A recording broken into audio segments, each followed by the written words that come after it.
Well, thanks guys for coming.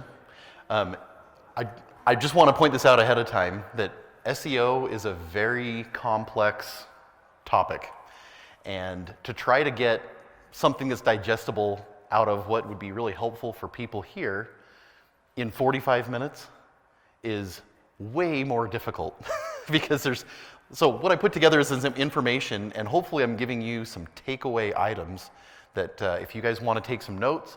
If you don't, I'm going to put my deck up on SlideShare and send out the links so that anybody can get it, or you can contact me and I'll send you the link, whatever it is. So all the information that's in here will be available to you after this is over. All right, let me see if I can figure out how this works.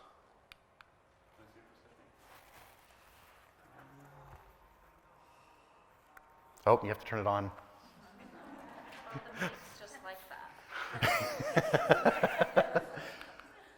All right, a couple of quick things about me just so that you guys can get to know me a little bit. I've been in Southeast Idaho for 30 years, and this is my family. Presently, these are pictures taken in August, and this is my why. All of my kids, I love them. But I'm really active in outdoors and hunting and four-wheel driving, shooting, camping, snowmobiling, anything outside. I really like doing it. My two sports that I typically participate in the most, except for when I'm injured, are golf and basketball. And then on TV, I really enjoy watching college football, but really any sport's fun to watch. And then I started Arcane Marketing, the company, about 3.5 years ago. I've been in the online marketing world now for a little over 11 years, almost 12, coming up on 12 here in December. And so I've been in it for a while. I know it really well, and that's why I tell people that I can take really complex concepts and explain them fairly easily. So this is Avinash Kaushik. And I don't know if he still works for Google or not, but he's kind of been their evangelist and head of analytics. Anyway, he says, web is perhaps the cheapest and most effective channel on the planet right now. It does not matter if you use it to generate sales or to do customer support or service or simply to convince the world of your greatness. No matter what you do, you can do it cheaper, faster, and more efficiently on the web. And I hope that this information, from what I've watched so far with the other presentations, is not contradictive of anything that anybody else has ever said. In fact, hopefully this helps to tie it all together just a little bit. So one thing that we get all the time in our industry is SEO is dead. People are like, hey, isn't SEO dying? Or aren't there less organic searches? Isn't Facebook bigger? Isn't Amazon bigger? Isn't social media, isn't that a big deal? No, that's not really the case. That's not what's happening.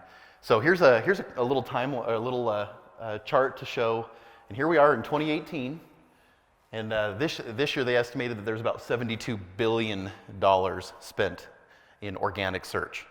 Okay, and they're expecting it to increase by even another 10% over the next 2 years. So in addition to what's being spent, and then another 10% higher. So that's another $7 billion. It's not shrinking, I promise. In fact, I can tell you just from the industry that we're in, that that's our biggest service provider, service that we provide to others is SEO. We get more requests for that than anything. In the Q3 of 2018, in fact, this is a picture from a blog post that I pulled from SparkToro that just came out last week. So it's pretty recent information. Google managed to control 92.6% of search with all of their combined products. And what's funny is, until this quarter, Yahoo was one smaller than Bing. But this quarter, Yahoo actually surpassed Bing in the amount of search volume. Yay for them! But we're talking like 1.7% versus 1.5% of the search. And then there's another search engine that's gaining popularity, and it's been around really for quite a while, but it's really picking up, especially with privacy issues, is DuckDuckGo. Has anybody ever heard of DuckDuckGo? And it kind of like slipped in, and I remember reading a little bit about it. I didn't really pay attention, but you can use DuckDuckGo on your iPhone as your primary search engine. Now, the reason why DuckDuckGo is so popular or gaining popularity is that they do not track anything. You cannot learn anything about the demographics of anybody using it. It's an anonymous engine. Google, on the other hand, tracks all the things. Everything. They know more about you than you care that they should know. I promise. All right, so we're going to get a few myths out of the way. Market share, this is this blue here is just the search engine, just google.com. This 21% that you see here is a separate engine. Well, it's not really a separate engine, it's part of the same engine, but it's really considered a separate part of it, is Google Images. So when you do a Google search, you can actually switch to the images and search images. And 21.03% of the of people doing search switch to that. So that's a big deal. We always hear that the myth is, 65% of the web searches happen on Google. Well, reality is that Google is a near monopoly right now with over 90% of those searches. And you can see that this green, this little sliver of green up here on the left, 2.9%, that's YouTube, another Google product. Not sure why this takes so long. Is that list in order? Is that what? Is that list in order of the... It is. Yep, that's an order of size for searches. Myth number 2 is that Amazon and or Facebook is gaining on Google search. And I know it's difficult to see, and when you get to view this after the fact, you can look at it a little closer. But Google's ownership of the search has been really stable over the last 3 years. So are they gaining? No, not really. Not really. If anything, they may be taking market share of some of the other engines, but Google's holding pretty steady. So myth number 3 is that YouTube's the second largest search engine. Well, Google Images has a little over 4 times the amount of search that YouTube has. But that doesn't mean you can ignore any of those things. So don't believe the SEO is dead fodder. However, don't discount the power of marketing on social media or doing Google ads. This is the number here in millions of searches that just happened up through the third quarter of, through the end of September, that's what I should tell you, of this year. So social media still has 385 million searches done, and Google ads, paying for ads, 110 million. So if you combine those two at the bottom there, that's 495 million compared to just organic searches of 863 million. So that's the power of search, is that you've got a much larger audience with organic than you do with any other form of marketing. And most of the other presentations have been about honing in on where the message should be, how you should present it, and things like that. And I'm just telling you, we need to make sure that you guys have done some optimization so that you can get into part of this 863 million. Now, not that that would happen to be for a local person in Southeast Idaho, but maybe somebody nationally. That's their audience. Can I ask you a question? So you're saying that that's 110 million clicks on Google ads? Yes. Okay, got it. Monthly. Right. And then that means that on the social media, it's people are clicking on like facebook.com/porcupine or whatever. Yeah. Is it Googled it, or is that the data? No. That in social media, that those are the searches that are happening. So it can be complex. I get that. We're going to go over a couple of ways that you can tackle and get your own results. While my company does these kinds of things for people, I want to give you guys some quick actionable items. And it's not quick. It'll probably take a little bit to get through this. And there's a lot of slides.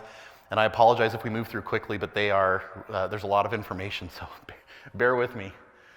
The first thing is that we want to help you understand the basics of SEO. If you understand the basics of how it works and what's behind it, then it's easy to get to know what to do next. So this is what we call the equation. And the equation is relevance plus importance plus branding equals authority. That's how SEO works. Okay, now we'll explain what all those things are. But every one of them is related. I just want you guys to see that. Branding, you can't have really good branding without importance or without relevance, vice versa. And so we'll go through and define what each of these pieces is here. So relevance has to do with what you have to say about a topic. And the easiest way to identify what you have to say about a topic is what does your website actually say?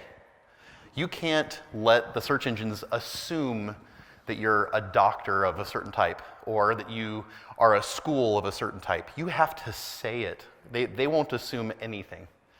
And so the way that you become more relevant is by adding content to your website, by blogging, with images, information, infographic, video, and audio files. Importance. is also known as link building. And link building is arguably the biggest topic in SEO and the most argumentative. There's lots of arguments for and against and around, and we could spend probably 8 hours just talking about this slide right here. But it's important that you know that links are important, and every link is looked at as a vote or an endorsement. And so the more votes you have, or the better you're endorsed by the right places, the more important or authoritative that you become to the search engines. It's also important to note there's several facets of link building, but it's more about the quality than it is about the quantity. But I'm going to tell you a little bit about some of the link building. So there's 2 Qs and 2 Vs to talk about how links work. And you can't, what's difficult in our world is to say, I have this many links, and so I should be doing well. Well, link building is almost like a term that is over a period of time as opposed to at any single moment. And I'll explain why here in just a second.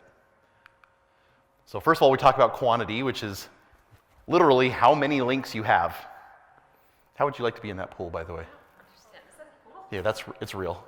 Yeah, it was in the news like 2 years ago in China. Quality, and a lot of times, this has been a thing that's been developed a lot more over the years is what determines a good quality link versus just having a link. And old SEO tactics or old thinking is that all links are the same, right? If I've got one link from this place and one link from this place, well, that's 2 links, right? But these are 2 of the same thing, and I just kind of wanted to illustrate they're not the same thing. There can be differences in the quality of each of the links, and so one can mean a lot more than the other. Another thing we look at is the variety. If you get only one kind of or type of link, then it doesn't look very natural. And so we want to try and, Google wants you to do a good job at getting your information out on the web and promoting yourself, and you do that through multiple places. Well, it's like they reward you for putting yourself out in multiple places as opposed to just one type of link over and over and over and over again. When you talk about variety, just real quick, what different kinds of links you're talking about? Yeah, okay, so variety of links, good question. One kind of a link could be that you have a directory that you submit your website, maybe some of your address or services information to. Another type of link could be, in fact, I might have it listed back here. There you go. Here's some different types of links that are listed here. Directories could be just a place where you submit some information. There's article directories where you actually write a post and maybe you put it up somewhere. Maybe it could be like on Reddit, or it could be in or it could be a news site. Press releases are pretty common. Blogging, putting up information on other people's blogs elsewhere with a link that points back to your website. So these are all common types of links. And then the last one is velocity. And velocity is described as at what rate you're acquiring links over a period of time. If the velocity of your link building, and you do a mass amount of link building really, really short amount of time, and you gain a ton of links really, really quickly, it looks a little fishy. And so you kind of have to build up momentum over a period of time. And that's why I was telling you that link building is kind of like a description of a space of time as opposed to at any single moment. Because you could have 5,000 links, but maybe 2 weeks ago you had 100. And so what does that look like over that period of time? But if you built those 5,000 links, say, over a 10-month period of time or a 2-year period of time, then it certainly looks a lot more natural. Branding is how often you can associate your brand name with your search terms. So the easiest way to accomplish this is making those associations is on your website or through links or through social media. And that's like saying that you are a dentist in Idaho Falls, right? And well, an Idaho Falls dentist, and then maybe you have the brand name right next to it. Google does something called latent semantics analysis. And what semantics is how you say it. And then the analysis is what are the words around the topic. And they study this and what are the words in relation to the focus keyword. Maybe the focus keyword is Idaho Falls dentist, right? But then what other words should and typically naturally across the web do appear on other pages that talk about that term. And if you've got like word salad that doesn't mean anything and just happens to have Idaho Falls dentist in the content, Google's going to look at that, crawl that information and go, oh, this doesn't look like it's credible information. It doesn't say any of the normal things And so they actually are smart enough that they know sentence structure and how a typical conversation should go. So anyways, but branding is making those associations. Now, let's talk about a couple of examples of branding. So I'm going to, let me think of a couple here. If I told you to go Google something, you know exactly what that means to do, right? That means get on your computer or your phone, type that into the search engine. That's what Googling means. It's a verb, almost, right? But that's a branded term. What about when you wipe your nose, what do you wipe it with? Kleenex, right? But it's not a Kleenex. What is it, really? It's a tissue. Yeah, but everybody knows it because they've done a really good job. Here's my favorite one. What about when you get a little cut on your arm and you put something over it to stop, what is that you put on it? Is it a Band-Aid? No, it's an adhesive bandage. Band-Aid is the brand name from Johnson & Johnson. So these are branded terms. The more you make those associations, the more Google recognizes it as a brand, and that's really powerful. So you do that through what you say on your website, you do that through the links that you build, and you do that through social media interaction. So, quick information. So, third-party research has shown that 97% of consumers start with a Google search when they're researching local products or services. Now, the part of SEO that I wanted to kind of dive into it, I thought would be the most relevant for people at this conference is local SEO, because there's a lot of small businesses here. And I don't think there's too many of the big brand names, and so we want to talk about what local SEO means and how that applies specifically. But 97% of people, so if you want to know something, just like they were saying in some of the other presentations, you bust out your phone and you just start searching, or you get on your computer and you start Googling things, right? 98% of those searchers choose to participate or patronize in a business they find on the first page of search. That means if you're not on the first page, you're only appealing to possibly 2%. Possibly. So that's how important it is to have some good positioning. The number of mobile phone search users in the United States is increasing month over month. And you can see this is a number here in the millions. This year there's about 207.6 million searchers. I think this is in the US actually. Yeah, this is in the US. Worldwide it's much more than that. I think it's over 1 billion. But 38% of these 207.6 million searchers search monthly for a local business. Not just any term, but specifically for a business in a local area to them. 78% of mobile search for local business results in a purchase. So 78% of those people that are doing a search end up buying something. So what do you do now? Well, we've, as a community of people who do SEO, they have these factors that they feel like are, and they've ranked them from 1 through 8, they're on the left-hand side, of what has the biggest impact on why you might show up on the search and why you might not. So I've listed out the top 5 here, and these are the 5 I kind of wanted to go over today. So the first one is Google My Business. Raise my hand, or raise your hand. Don't raise mine. If you know what Google My Business is. Okay, good. Well, then I'm going to help you guys.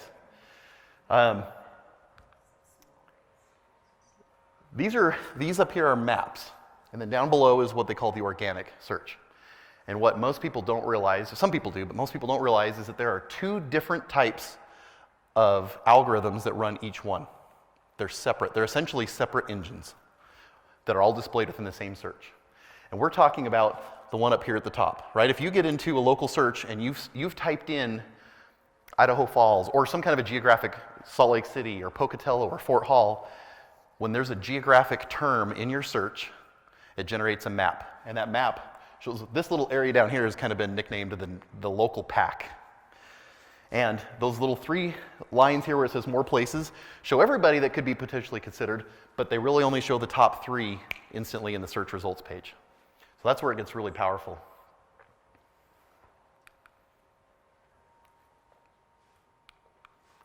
Uh-oh.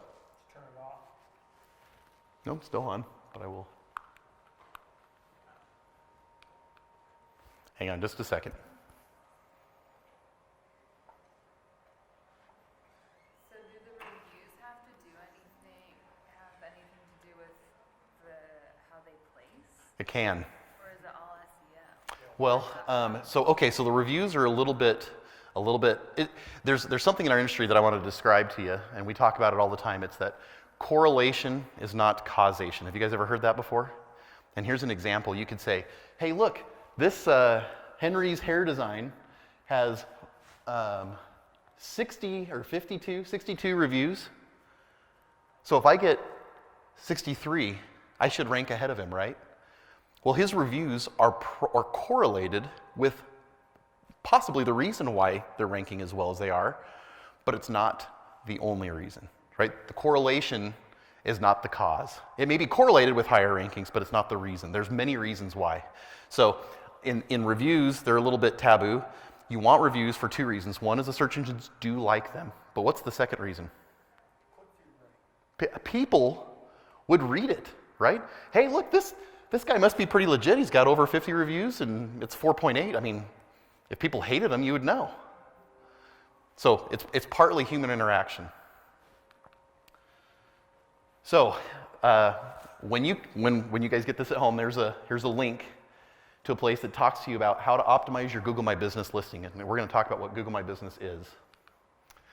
When you get into the maps, this little sidebar that pops up, it pops up either in a map when you click on one of the results there on the left, or it pops up when you're looking for a brand name that Google recognizes.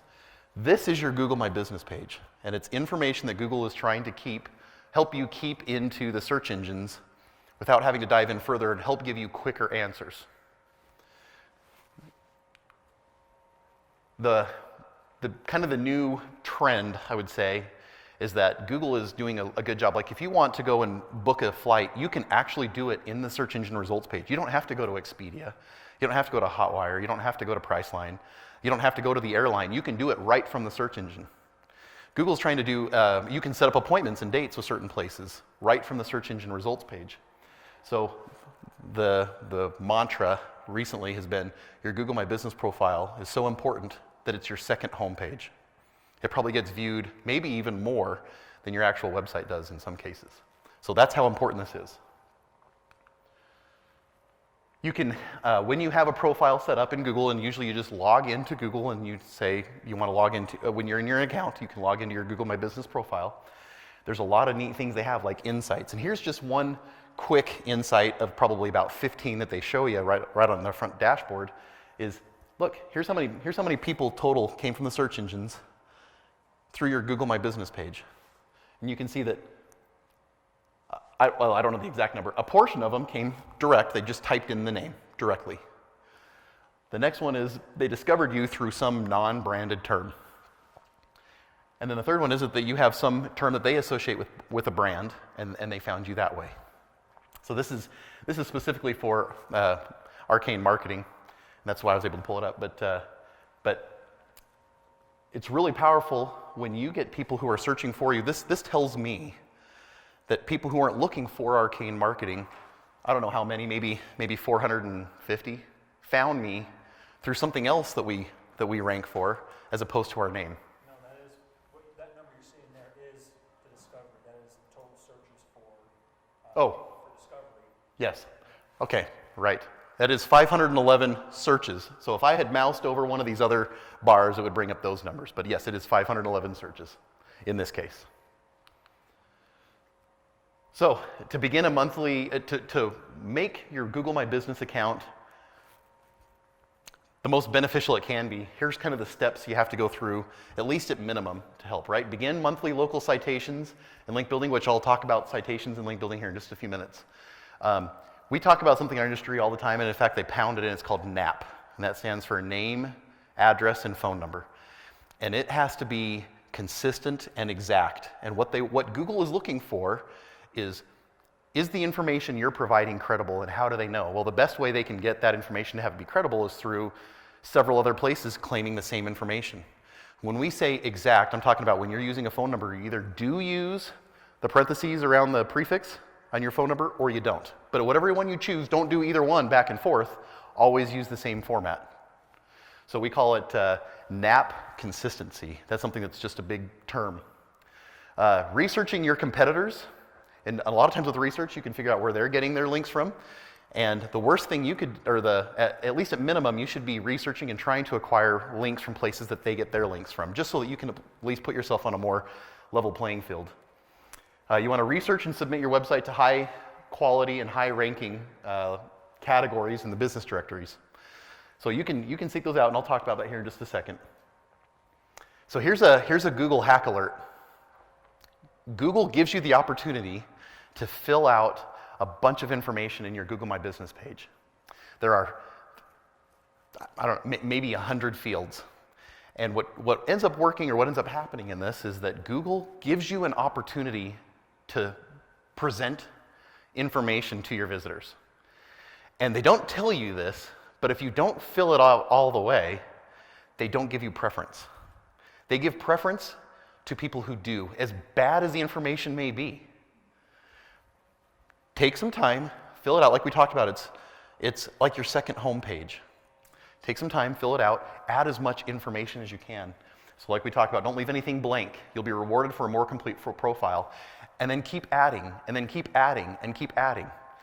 Here's a good example. We have a plumber that we do some work for. And he does emergency plumbing, he does plumbing repair, pipe cleaning, clog draining, septic repair.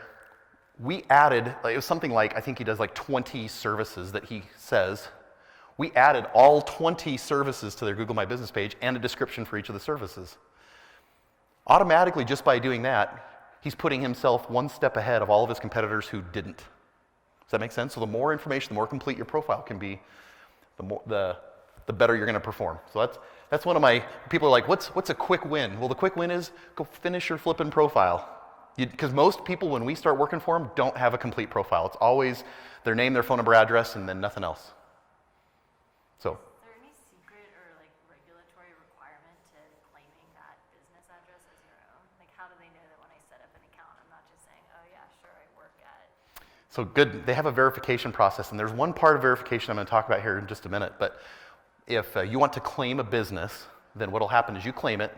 And they say, okay, what's the address that you've put in? And we'll do two things. One is we'll send you a postcard, and it has a PIN number, and you come back and fill in that PIN number, and then it's verified. Or the second one is that they'll call the phone number that you're claiming to give you that PIN over the phone.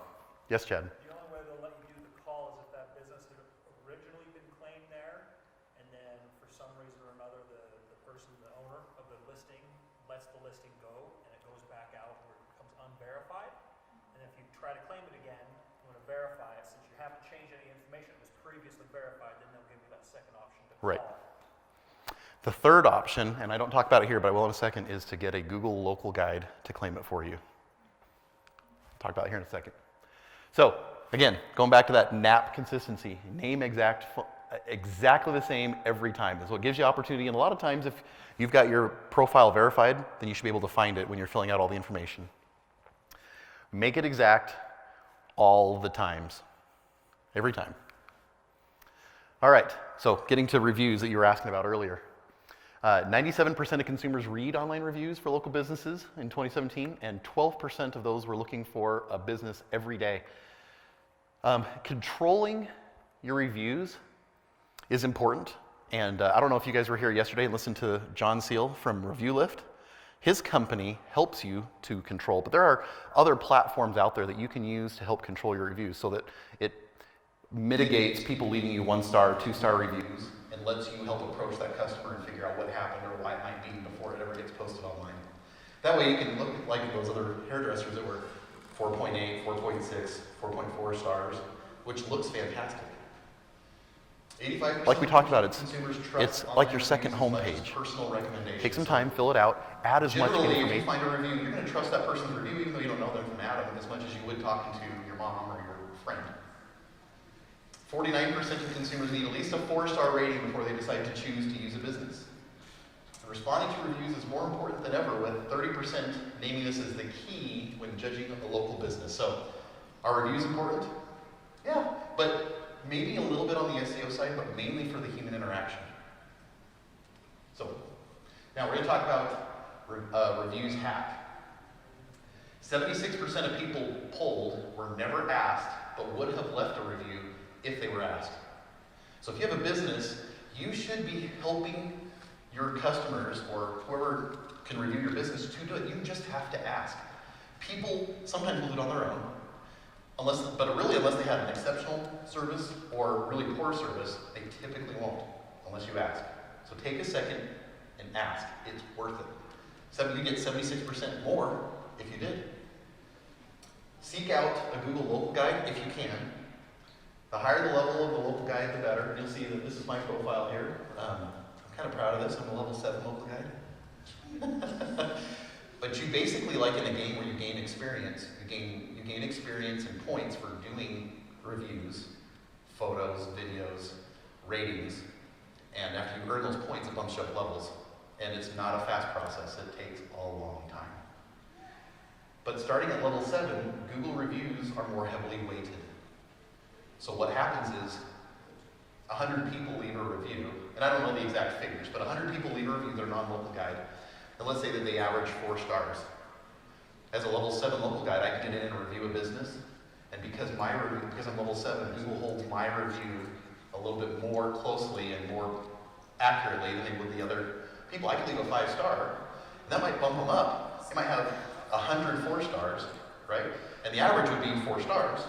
And I could leave a 5-star, and maybe that bumps them up to a 4.2 with my one 5-star review. So if you can find people who are Google local guides to leave reviews, that's a fast way to get yourself bumped up and looking really good. 48% of people polled trust a Google local guide review over a normal person's review. You can see this little star right here next to my profile picture. You'll know a Google local guide because they have that little star. And the points on the star tell you real quickly what level they are. So if they're at level 4, it's going to have a 4-point star. Does that make sense? I have a ways to go, by the way, to get to level 8. It's going to take a while. Okay, so here's what I want everybody to do. Bust out your phones real quick. We're going to sign up everybody to be a Google local review. We're going to help you out. Show you what this looks like.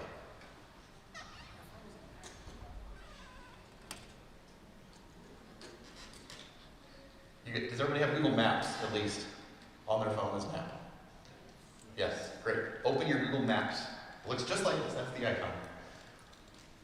Okay, once you have opened it up, you'll see something like this screen right here. There's those 3 lines in the upper left-hand corner. Click on those little 3 lines, and you'll see a list pop up like this. And the third one down should say your contributions. Click on that. And then just very quickly, you want to agree to the terms, and then it'll ask you what your home city is. So wherever you reside, Idaho Falls or Pocatello or Twin Falls or Salt Lake or wherever, type that in.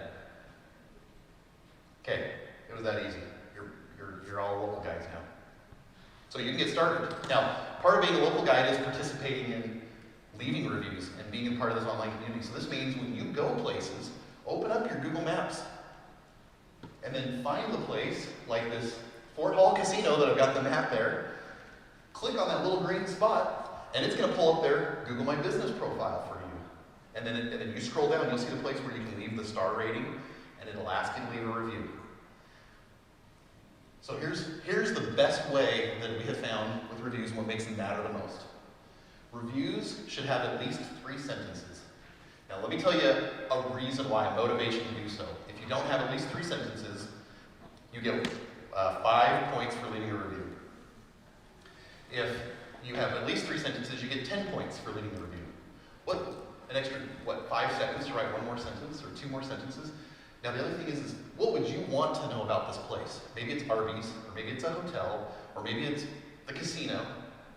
If you were trying to research this place, what would you want to tell people like, hey, the staff was friendly, the bathrooms were clean, ultra comfortable beds, the food was cooked perfectly. Whatever it is.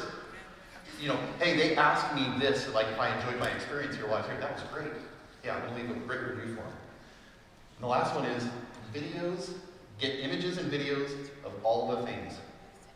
Take pictures of the front door, take pictures of the sign, take pictures of the outside of the building, take pictures of their business hours, take pictures of the menu, take pictures of your plate of food after you've gotten it, and put that all in the business review. So anyways, you do that and you'll start earning points quickly. It's really, really easy to get to level 3 and 4 with probably 5 or 6 really good reviews.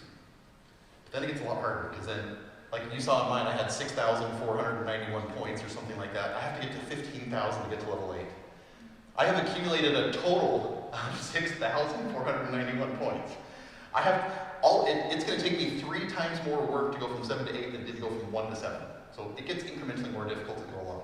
Once you get to level 7, then you start to have the power. And people will seek you out. I have heard of level 10, which is like over 100,000 points, by the way. Businesses seek you out, willing to, and you shouldn't do this, but it can happen. They will reward you. Hey, come leave a review for us. We'll give you this.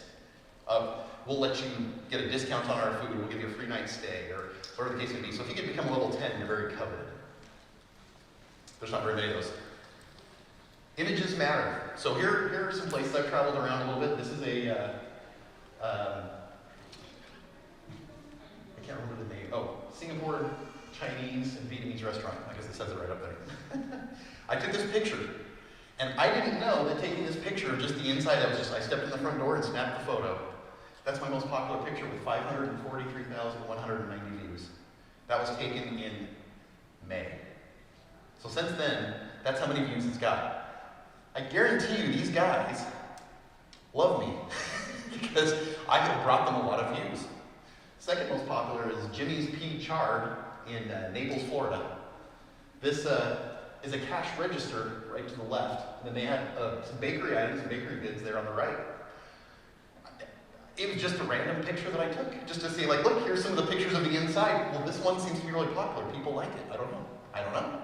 But the point is, you never know. Okay. People do care about photos. They do matter. You don't always know what people want to see or what it means to them. And it's hard to read in this, but there's a hotel example. And I know Chad will laugh at this, but one of the criteria we try when we go travel around is we need a hotel that has a bathroom fan. It has to. Has to. When it doesn't, it's disappointing. There's a lot of reasons why you need a fan in the bathroom. Not just a vent, you want the fan that you can flip on or off at any given time. That's one of my criteria. Now, is that everybody's criteria? No, and you're laughing at me because it's kind of silly, isn't it? But it matters. When they have a bathroom fan, they've done a good job, they get a 5-star review from me. When they don't have a bathroom fan, it is impossible for me to give them a 5-star review. That's my criteria. And I let them know, and sometimes they're really good about responding. We're going to go through some remodels soon. We have that as, a consideration. Thank you. Anyway, give them options to learn about you visually. So the reason why I bring this up is because as a Google Local Guide and as a business owner, you can submit photos. As a business owner, you can put your own photos up on your website, or on your Google My Business profile. Well, website too. But what photo should you take? Well, the real question you should start with is, what do I want people to know about me who've never been to see me or want to learn about me? What would I want to display? And then, here's the next slide here. Yeah. Get your staff, get pictures of some of your customers if they'll allow you, and then get everybody to add pictures. So ask your staff, hey, go around with your phone and snap some pictures. Maybe you take a picture of your bathroom. Make sure you highlight that it has a bathroom fan. But you want to get pictures of your facility. It really helps to get headshots. The equipment that you might use, like earlier we were talking in an earlier meeting with Michael Johnson about a dentist getting CEREC machine for crowns the same day. Get a picture of the CEREC machine. Let people see that. The other thing is video, and I'm going to talk about that here in just a second. The ability to share a video on Google My Business is fairly new. They just added that as a feature about 12 months ago, but guess what? Guys, nobody's doing it. So you can do it. It's going to draw attention, and Google's going to reward you for doing it. Add a video to your Google My Business profile. Add a video as a Google Local Guide to somebody else's business. Help them out. Get a video of you walking in the front door and looking around. Anything you can think of. One other thing you can do is you can hire a Google certified photographer to take a picture tour of your location. Have you guys ever seen those before? You click on the image and it's basically saying, click on this image and it advances you further into the building. You click on the image and or you want to turn to the right and look at this door. There are Google certified photographers that come and do this. You hire them, a few $100, and they'll come out and take pictures, and then you just post it to your profile. People love that. Oh, another one is business card. Get a picture of your business card and put it up there. It's easy. It's an image. Anyway, I just took an example. This is a way that which you can help build, submit to some directories and also build some citations. So here's this URL down here at the bottom, and on that page it has a list of 55 of the top places that you can go to manually submit your business to. And then it also has I believe it's 14 or maybe it's 10 places where you can submit for citations. Remember NAP consistency. Always put the same information. Exactly the same. You can expand your influence by submitting to some of these places. There's Facebook, Urban Spoon, TripAdvisor, Yelp, Angie's List, Home Advisor, Houzz, City Search, Yelp, and others. You want to control what's being said about your business before somebody else does. How many of you have been notified that you have a review on Yelp?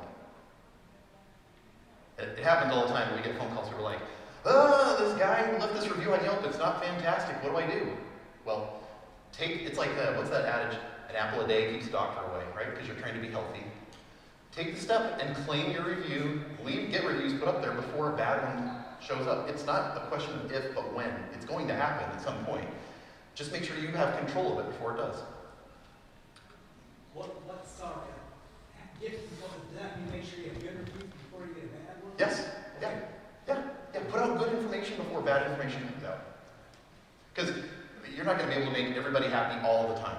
And you try and you do it, you put your heart into it, but you're going to make somebody mad at some point. And they'll let the world know by leaving a review and Yelp. It's just what's going to happen. This is a great example of how information is aggregated online. You can see there's Google here, and all of these are tied up.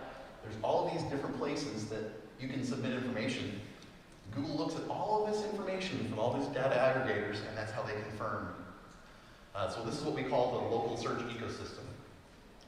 And it can be very complex. But all you need to know is you just need to submit your information to these sites, and that's it. Submit your information before somebody else does, or before they try and fill in and get it wrong. Quick and easy way to manage all of those places, there are some tools. Well, this is an easy one that you can use. There's one called Moz Local. You go to moz.com, and there's some free tools. You log in, you say, I want to check my business listing, and in there you start typing in your company. If it's been verified in Google My Business as a listing, then Moz will find it, and you click on it, and it will tell you this. So this is for Ashley Home Store in Idaho Falls off First Street. They could use some help. Only 57% is looking good, but and basically the way that Moz sells it to you is they say, hey, with some ease, and you sign up with our tool, we can get you up to 85% lickety split. That's great. 85%? 85% consistency. Yep. And you can see here are the places where they might have some potential issues there at the bottom. Other NAP and data aggregation submission tools, Yext and Bright Local, those are two places that we actually use for our clients. Now, keep in mind that these do require subscriptions, but you can manage these all on your own. And what we found is that most people typically don't want to, because it's a lot of work and it takes a lot of time, and you'd rather be doing other business things, and so they usually hire a company like us to come and do that.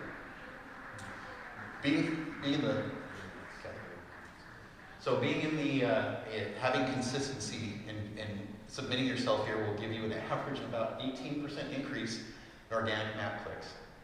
So people who do take the time to do that see about 20% more traffic just by doing that. Okay, Facebook for business.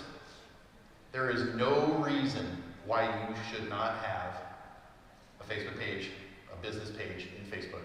I don't care if you're on it often, you should have it. There's no reason not to. It's easy, it's free, and it's a way that customers can connect with you. Google uses it as a data aggregation point. Not a business, not a personal page, which we have a lot of businesses that have personal pages using as a business. You want a business page. So if you have a personal page, it's easy to convert, but if you don't have one, you go right here, that's where you sign up. It takes 2 minutes.